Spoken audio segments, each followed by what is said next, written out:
Hey everyone, I'm going to be sharing with you my experience of what it was like playing through the Neverness to Everness closed beta test. Neverness to Everness is a supernatural, urban, open-world RPG gacha game, where 1 minute you can be cruising through the vast city in your new car that you totally didn't have to sell your left kidney for. And then the next moment you can be back home, customizing your apartment to your liking and totally not contemplating about all your terrible life choices. And there's the main story, which was actually very engaging, despite the fact that I didn't know what was being said, as it was all in Chinese. It was just presented in such a way that I felt like was perfectly in between, questioning whether or not what I was looking at was actually real, or if I was experiencing some sort of fever dream. And I think I kind of like that. But above all that, there's really only one reason I know you're gonna try this game. Beautiful anime women. Now, it's alright, you can admit it. I am one of you as well. I also need to be desperately looking, examining every single pixel. Alright, so to start things off, let's talk about the story and the presentation, the animation quality, and all of that. A big part of what kept me so engaged in the cutscenes is I had this sense of like, I don't even know what they're gonna do next. Because it seemed like they were using so many different styles of animation within like even just one single cutscene, as you'll see throughout this whole piece here. There's like what seems to be like maybe some 2D animation, some 3D models, and then this whole like comic book style framework of how they're doing it. I think it's really well done. And even whenever characters are kind of like static, just talking to each other in regular dialogue throughout questing, still the camera changes position in the scene pretty often. There's even special effects they do, like cutting the scene into black and white, zoom into specific characters, always showing who's speaking on screen. Those little details just, I think, really add to making it feel more engaged, especially during the long moments of a lot of yap, as we know gacha games are just accustomed to. Now, regarding the animation quality, you could definitely tell within the cutscenes that it has the polish of a modern title, with the animations and their facial expressions and their movements in the individual cutscenes. Overall, I really do think that their storytelling in terms of presentation is the strongest part of the game for me. Now, regarding the individual character designs, this is something that's very hit or miss for me. The main problem I have with the characters is the outfits. For me, the overall design, the hair choices, the vibrant color schemes of everything I think is done well. For me, though, it's mainly the outfits, where some characters have outfits that are like really memorable and unique. The colors used for the main character here and then Mint, I feel like their outfits are a lot more just bland in the tone than they use for the colors on the outfits. However, overall, all of the outfits that we kind of went through do reflect well in the urban city environment. So the theme of the outfits I think is good. I think it's just the personal choice of like some of the colors don't really fit well or really stand out. You just kind of look at the outfit and like, oh, okay, kind of generic anime character kind of comes to mind. Nothing really unique gets an opportunity to really stand out from their outfit. It's just kind of there. All right, next let's talk about the overall design of the world, the urban city aesthetic. So for me, this is something that I think they nailed really well. The overall vibe I get as I was exploring through is just everything's kind of calm and chill, yet the city feels very vibrant and alive. You can go into pretty much any shop for the most part, and you'll see care given to each individual store and the animations of the NPCs that are there. Another thing that I think is done really well is the tonal shift that happens whenever you encounter an anomaly while you're just out exploring into the world. There's a whole lighting and music change, and the transition is quite seamless whenever you go into kind of the more paranormal world as it distorts. Again, they continue doing well with the visuals of the game here. However, I do think there needs to be kind of more to do in the world. Like maybe like little mini games throughout the world. Like if you go into an arcade, I wish you can kind of interact with the little games there would be nice. So for example, you can have a little mini game in this arcade that's like the little crane games or something. There's like limited items that you can only obtain through beating these levels. That's like purely cosmetic, something that you can have like a little trophy for your apartment or like stickers you can add for your car. Just little things like that I think would be nice additions. Now let's talk about combat. Oh boy. I'll just go ahead and say combat is easily the weakest part of the game. The overall movement of the characters just feels very sluggish. Now, to be fair, I am playing on a CN server and I am in the United States. And so there are some latency issues whenever I'm trying to do like super fast quick swaps and all that and hitting skills and trying to swap off really fast. So that I can give it a pass for now because that's probably just latency going on. But the individual character movements just feels super slow. To explain a little bit as to why the combat feels this way, I'm going to give a quick TLDR on how the whole system works and what the goal is when you're actually fighting. We open up the party menu here, you'll see on the bottom right there's a cogwheel of icons. So these icons are actually the elements in the game. So there's a total of 6. So the goal whenever you're setting up a party is to select members that have elements that are next to each other on this wheel.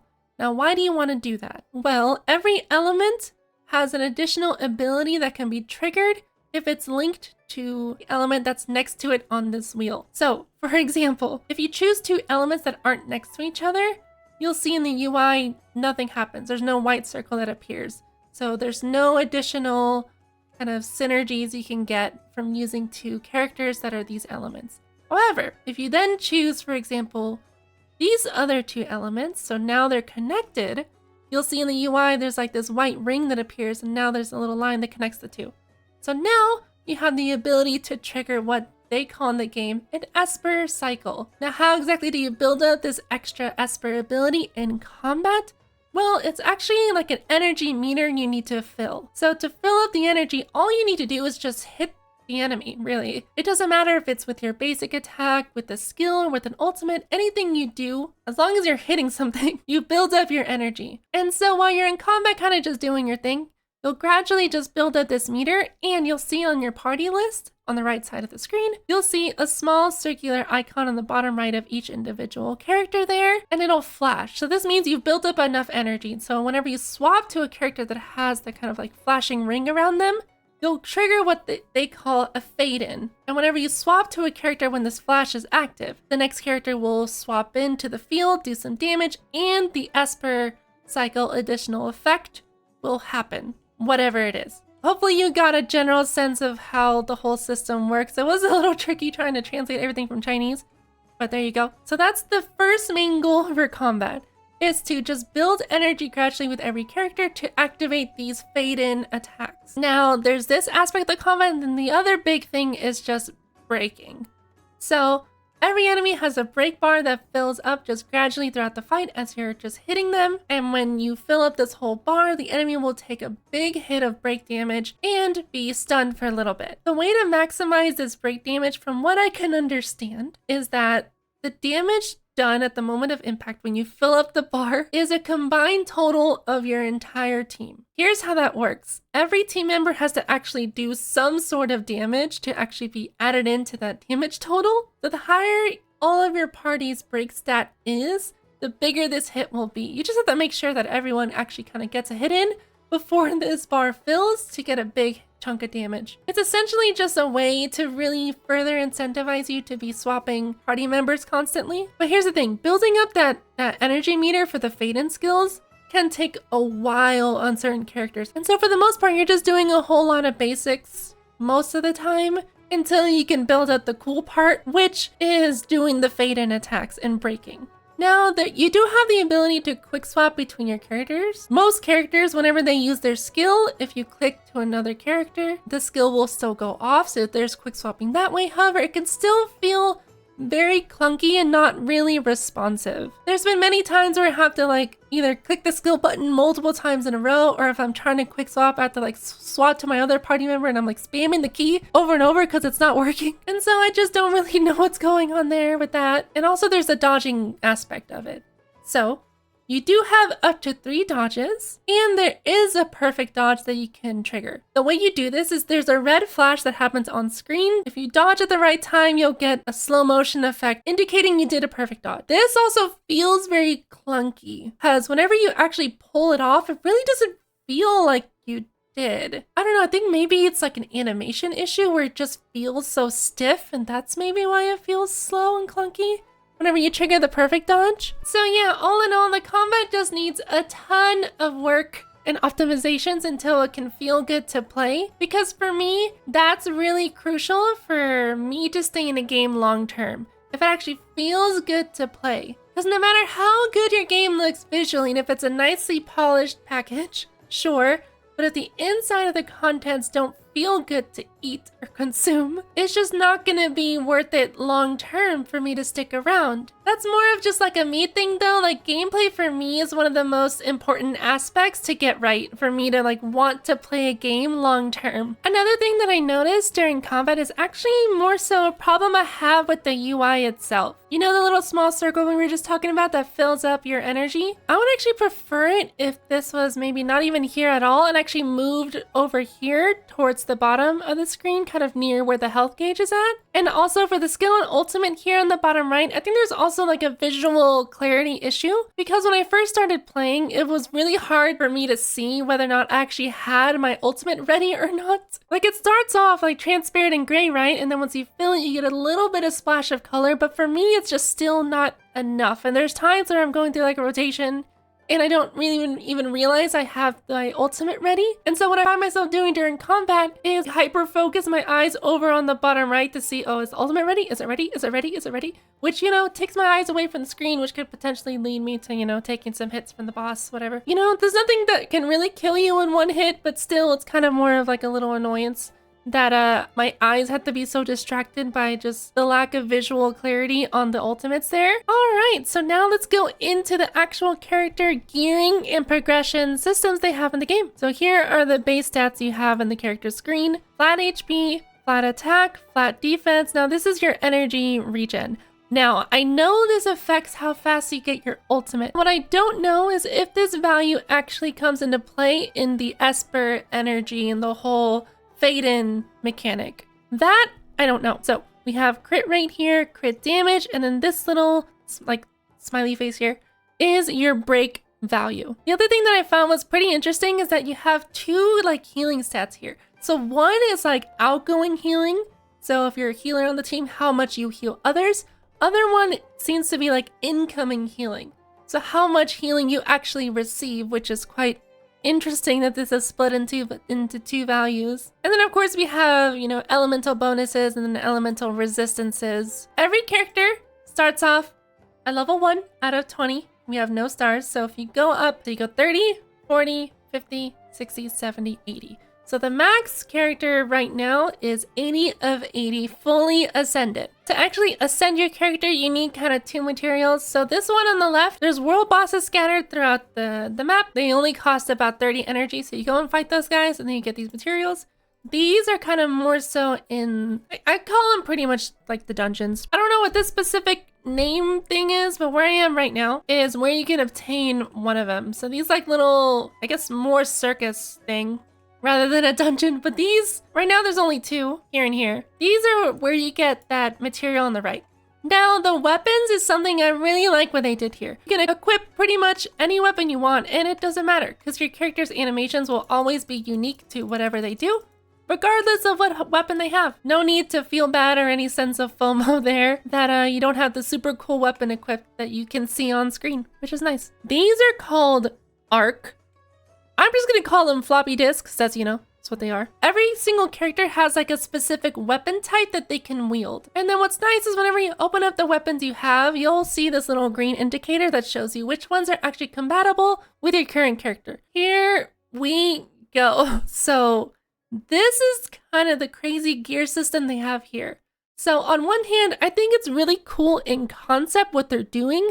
However, in execution and practice long term when it comes to like gear grinding for like endgame stuff, whatever that looks like, I think it's gonna be a major pain. And here's why. Let's start off with this. So there's two aspects here. So every single character has their own like little pocket phone or watch thing here, whatever you want to call this. Essentially what they've done, if I can make a comparison.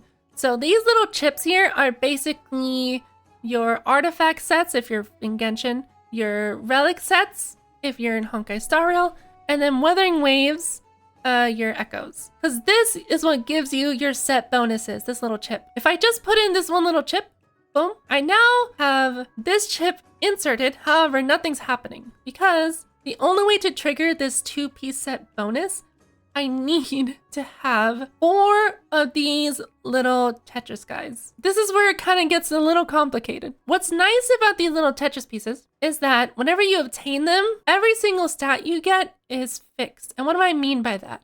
Whereas like in other games, we have to worry about the RNG of like a minimum roll versus like a super high good roll. All of these 4 stats are available to you for you to see. So you can know immediately if something is really worth upgrading or not. Now, the problem of like super grindy endgame comes into play is that, for example, if this set right here that I have is, let's say it's best in slot for my current character. I don't know if it is, but let's just pretend it is. I have both of these pieces, but hey, I'm still not getting any bonuses, so what's going on? So if you see here in the little visual, so you need both of these active. We do here, okay, great. Now we also need to match the Tetris pieces together. So how exactly do we do that? So if you see visually here, you just need a 2-piece. So, okay, great, boom. The second we put that in, you'll see a little glow. Okay, awesome. What else do we need? We need a 3-piece regular one. Okay, cool. Boom. We need another 3. So let's put that here.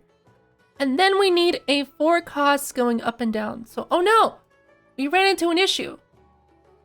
There's no way to put it. So this is where kind of the puzzling comes into play. So, all right, so let's move this back up there. Let's move this guy here. Now let's move the 4 cost piece over here. Okay, boom.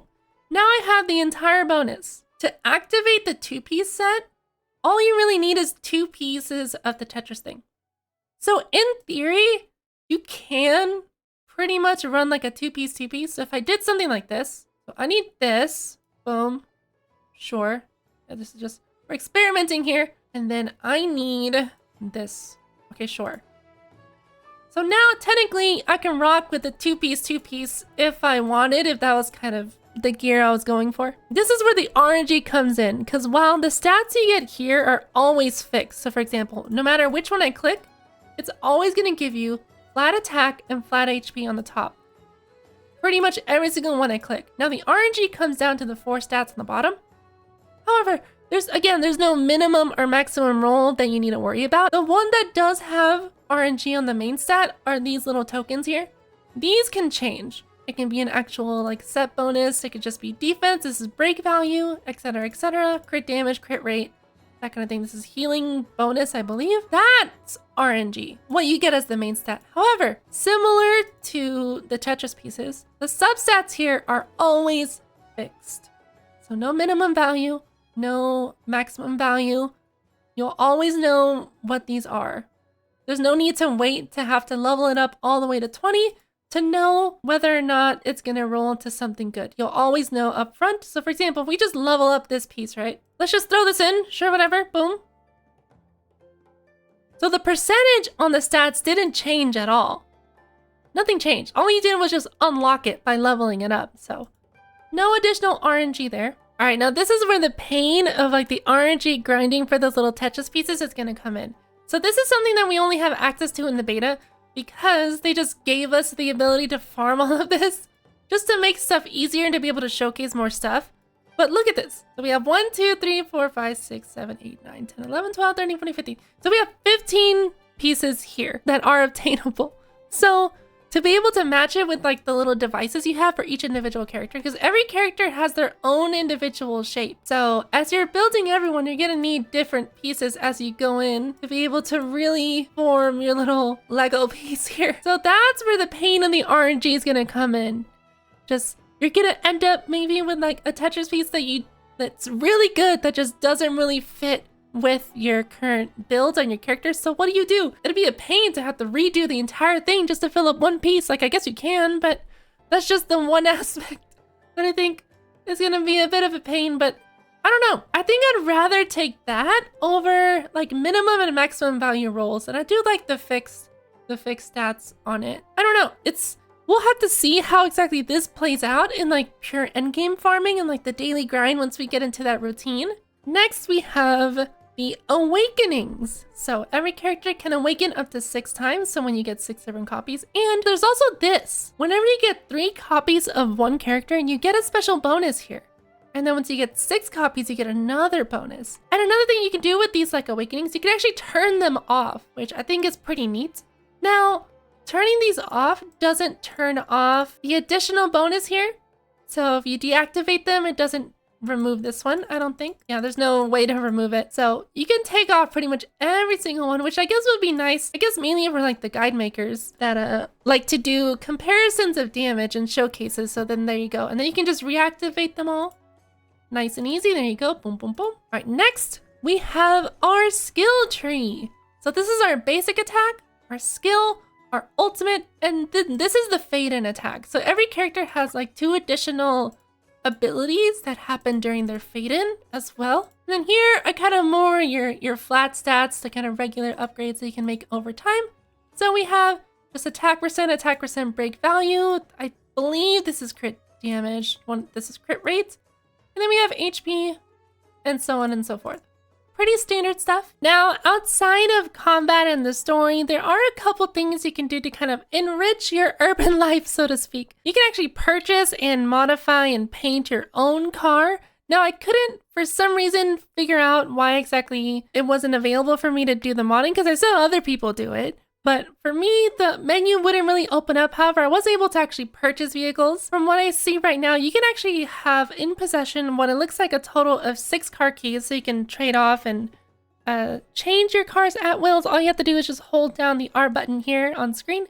And then you can open up whatever device you have. I kind of wish on the icon, though, it actually showed the car itself. Because I was here just sitting around trying to summon every single car to see which one was the new one that I actually bought. So it'd be nice if the icon actually just showed a little mini car instead. So after you got into deep debt by purchasing that brand new car, you can go down even further by talking to this, I guess, real estate agent by the Leon Estate Group in this area of the map. And here you can purchase 2 things. So one, you can purchase your own apartment that you can kind of customize to your liking. There's a ton to choose from. Here as well, you can also purchase your own store. Now in the beta, the only thing we have access to is a coffee shop. So I'm curious if down the line we might get different types of themes of stores we can run, like maybe like a DVD store, like a movie theater or something like that.